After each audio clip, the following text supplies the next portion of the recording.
gente fala em determinadas características em cladística, para saber se elas são mais antigas, para saber se elas são mais modernas, para ajudar a gente a montar lá as árvores evolutivas, a gente pode utilizar alguns termos, algumas características. São apomorfias, outras plesiomorfias.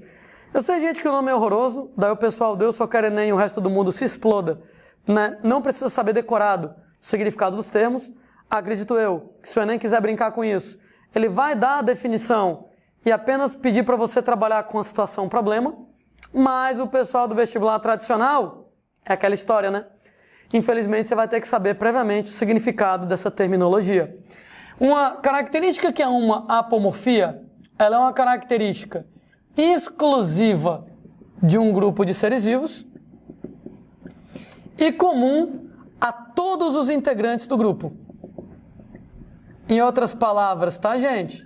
Quer saber se uma determinada característica é uma apomorfia? Você vai fazer duas perguntas para você mesmo. Pergunta número 1. Característica que você está estudando, ela é exclusiva do grupo que você está analisando? Pergunta número 2. Todos no grupo que você está analisando têm aquela característica? Somente se a resposta for sim para as duas perguntas, ela é uma apomorfia. Se a resposta for sim para apenas uma das perguntas, não é uma apomorfia, não. Por exemplo, analisando uma apomorfia dos mamíferos. Será, moçada, que a existência de dentes é uma apomorfia dos mamíferos? Pergunta número 1. Dente é exclusivo dos mamíferos? Não, gente, não é, né? Peixe tem dente, réptil tem dente. Então, se não é exclusivo, não é apomorfia. Será, moçada, que uma placenta derivada do útero, ela é uma apomorfia dos mamíferos? Ora, placenta derivada de útero é exclusiva dos mamíferos? É exclusiva dos mamíferos. Eu lembro lá que peixes, né, que répteis, às vezes podem até ter placenta, mas a placenta não vem de um útero, ela vem lá, né, do trato reprodutor, da parede do oviduto, daquele canal que origina o ovo. Ou seja, placenta derivada de um útero é exclusiva dos mamíferos. Todos os mamíferos têm placenta derivada do útero? Aí não, né, gente? Aqueles mamíferos esquisitos lá da Austrália, prototérios ou monotremados, como o ornitorrinco, eles põem ovos, né? Eles são ovíparos e eles não têm placenta. Isso quer dizer que placenta derivada do útero também não é uma apomorfia dos mamíferos, porque pode até ser exclusiva dos mamíferos, mas não é encontrado em todos os mamíferos. Será, moçada, que glândulas mamárias são uma apomorfia dos mamíferos? Glândula mamária é exclusiva dos mamíferos? Sim. Todos os mamíferos têm glândula mamária? Sim. Como a resposta foi sim para as duas perguntas, glândula mamária é exclusiva dos mamíferos e todos os mamíferos têm glândula mamária? Gente, isso aí é uma característica apomórfica da glândula mamária. Ela é uma apomorfia dos mamíferos. Uma coisa interessante sobre uma característica que ela é apomórfica, ela é uma característica que sozinha define um grupo. Por que eu digo que sozinha ela define um determinado grupo de seres vivos? Defina mamíferos em uma característica. Dente? Não, né? Existem animais que têm dentes que não são mamíferos. Placenta derivada do útero? Não. Existem mamíferos que não têm placenta derivada do útero. Mas quando você disser glândula mamária, todo mamífero tem glândula mamária e todo mundo que tem glândula mamária é mamífero. Ou seja, glândula mamária, entre aspas, é sinônimo de mamífero. Uma característica, moçada, que é então uma apomorfia dos mamíferos. A gente, moçada, tem que uma plesiomorfia é uma característica que não é exclusiva de um grupo. É uma característica, moçada, que ela é compartilhada com outros grupos. Uma característica compartilhada com outros grupos que você não está analisando. Por exemplo, quando eu falo lá em mamíferos, né? Estava falando de dente. Dente é uma plesiomorfia dos mamíferos, né? Ela é uma plesiomorfia porque ela é encontrada em mamíferos, mas é encontrada em outros grupos, como, por exemplo, nos peixes, nos répteis e daí por diante. Moçada, quem deve ser uma característica mais antiga? Será que a característica mais antiga é a apomorfia ou é a plesiomorfia? Pelo princípio da parcimônia, a explicação mais simples, ela deve ser a correta, né? O caminho evolutivo mais curto, que tem menos etapas, deve ser o correto. Isso implica que a característica encontrada em um maior número de grupos deve ser a mais antiga. Uma vez que a plesiomorfia é encontrada no grupo que você está estudando e em outros grupos, ela é encontrada em um maior número de grupos. Como ela é encontrada em um maior número de grupos, automaticamente ela é mais antiga. E por isso, ela é chamada muitas vezes de condição primitiva, nesse caso. Enquanto, gente, a apomorfia é exclusiva de um grupo. Como ela é exclusiva de um grupo, ela é encontrada em um menor número de grupos. Como ela é encontrada em um menor número de grupos, ela é uma característica mais recente. E ela vai ser chamada também de condição derivada. O nome dela é derivada, porque ela é derivada de uma característica primitiva, né? Então, a plesiomorfia mais antiga, primitiva, ela se modifica e origina uma característica derivada mais recente, uma apomorfia aqui na brincadeira. Que tal, moçada, a gente voltar para aquele nosso cladograma representando lá as plantinhas idiotas e pegar essas características que estão aqui mencionadas e analisar uma planta como angiospermas? Eu queria que vocês me dissessem um exemplo de uma apomorfia das angiospermas. Alguém diz assim: ô Landim, fotossíntese? Gente, fotossíntese é a apomorfia das angiospermas? Não, né? A apomorfia é exclusiva. E a fotossíntese acontece em todo mundo no grupo. Tecidos embrião são uma apomorfia das angiospermas? Não, né? Porque tecidos embrião acontece de briófitas para frente em todo mundo. Vasos não são apomorfia das angiospermas, porque acontece de pteridófita para frente. Semente não é uma apomorfia das angiospermas, que acontece em gímenos e anjos. Entretanto, flores e frutos, somente as angiospermas têm. Todas as angiospermas têm. De maneira que flores e frutos podem ser colocadas como sendo uma apomorfia das angiospermas.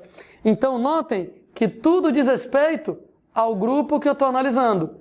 Flores e frutos são uma apomorfia.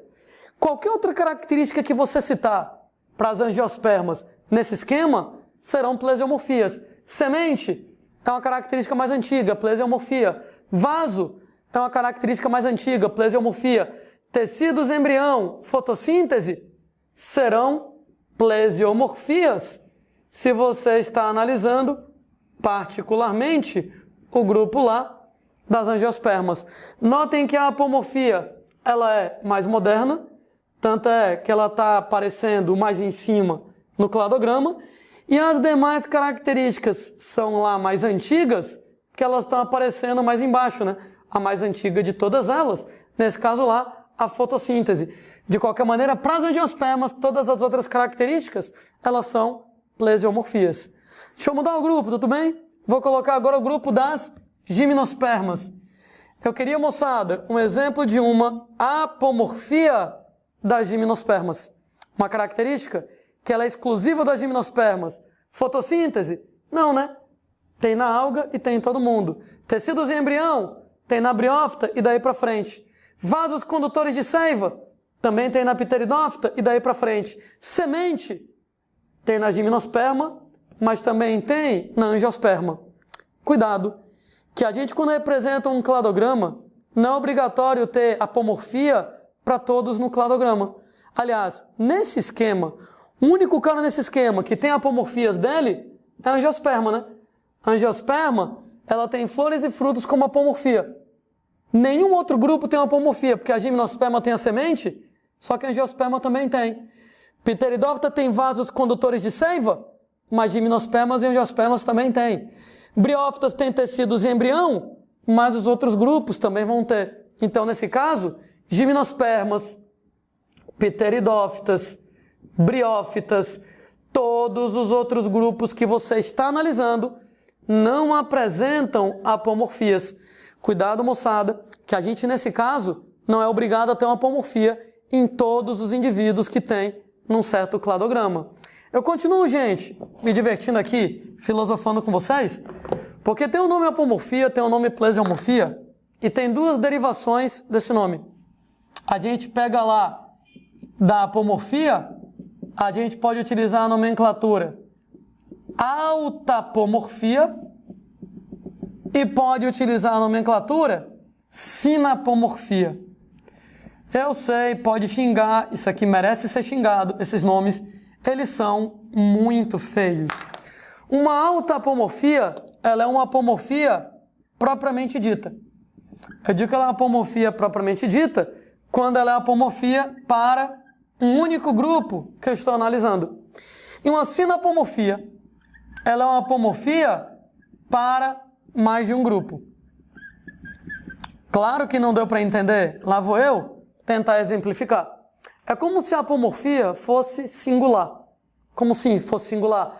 Se eu estou me referindo a um grupo de seres vivos, eu vou usar o nome autapomorfia para essa situação. Enquanto lá a sinapomorfia seria, entre aspas, o plural.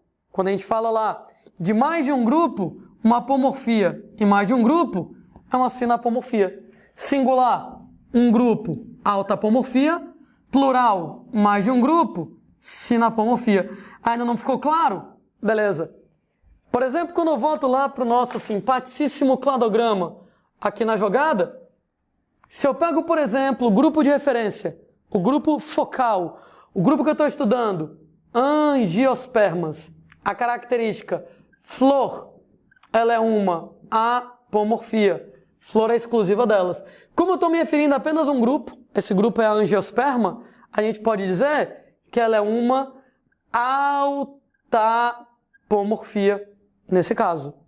Gente, quando a gente trabalha, por exemplo, com as angiospermas, e eu estou falando para vocês da essência de semente, ora, semente não é exclusivo das angiospermas, é compartilhado com as gimnospermas.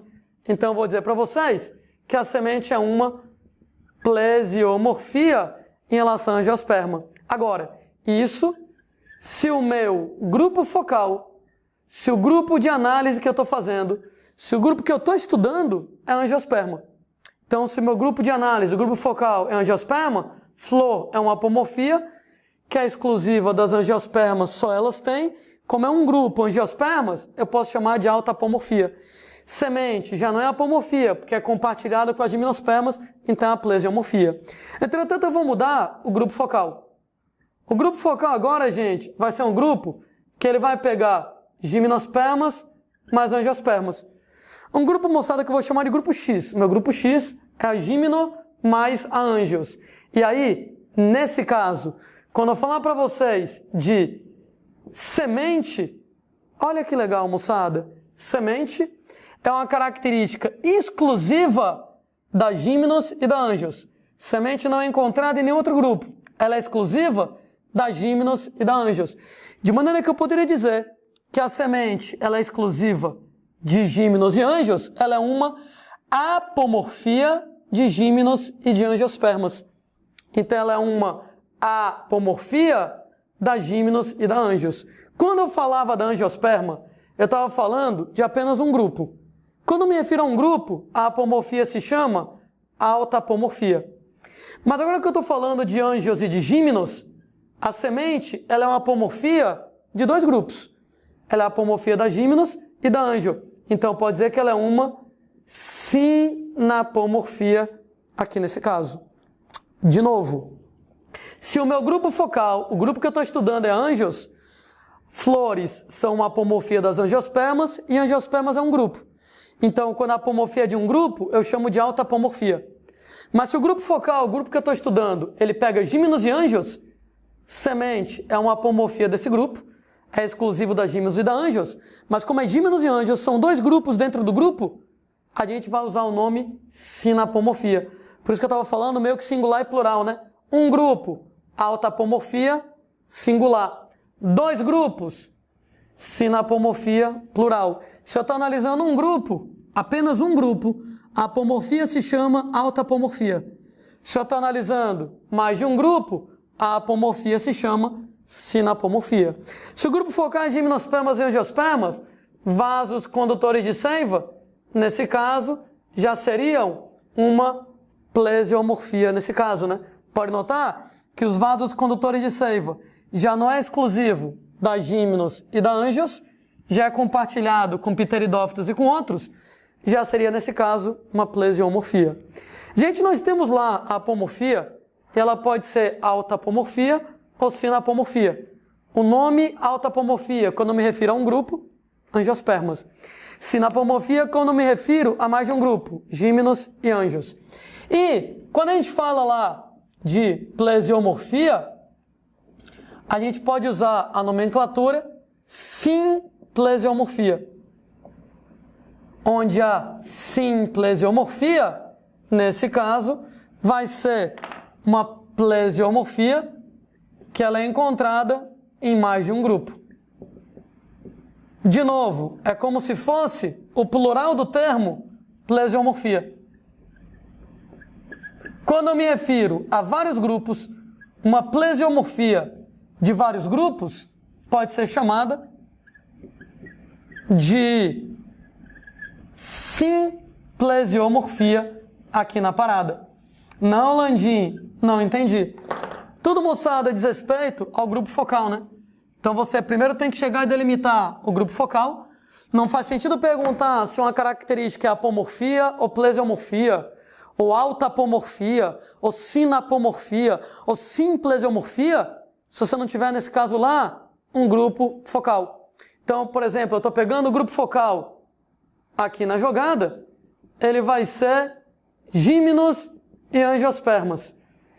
Então, o grupo focal são esses dois, Gímenos e Angios. Quando eu falar em vasos condutores de seiva, vasos condutores de seiva não são exclusivos da Gímenos e da Angios, são uma plesiomorfia. Como eu estou falando de uma plesiomorfia, mas eu estou falando de mais de um grupo nessa situação, Gímenos e Angios, a plesiomorfia nesse caso pode ser chamada de simplesiomorfia. É diferente? Se meu grupo focal fosse angiospermas, só as angiospermas, nesse caso, os vasos condutores de seiva são uma plesiomorfia para as angiospermas, uma característica mais antiga, entretanto, eu não posso usar o nome simplesiomorfia. Por quê? Porque quando eu uso dois grupos, Gímenos e Angios, quando eu uso mais de um grupo, eu posso chamar a plesiomorfia de simplesiomorfia. Gímenos e Angios, mais de um grupo, então a plesiomorfia pode ser chamada de simplesiomorfia. Mas quando eu me refiro a apenas um grupo, angiospermas, plesiomorfia é plesiomorfia. O nome simplesiomorfia não pode ser utilizado singular e plural. Quando eu estou analisando um grupo, plesio. Quando eu estou analisando mais de um grupo, a plesio pode ser chamada de simplesiomorfia. Por isso que a primeira coisa a fazer é delimitar quem é o grupo focal. Um grupo, plesio ou apo. Quando eu pego um grupo onde eu tenho vários grupos dentro, aí eu posso usar nomes como simplesio, sinapo, nesse caso. Mais de um grupo, sinapomorfia. Mais de um grupo, simplesiomorfia. Se você estiver se referindo a um único grupo somente, a gente fala somente em apo, ou autapomorfia, ou então em plesiomorfia.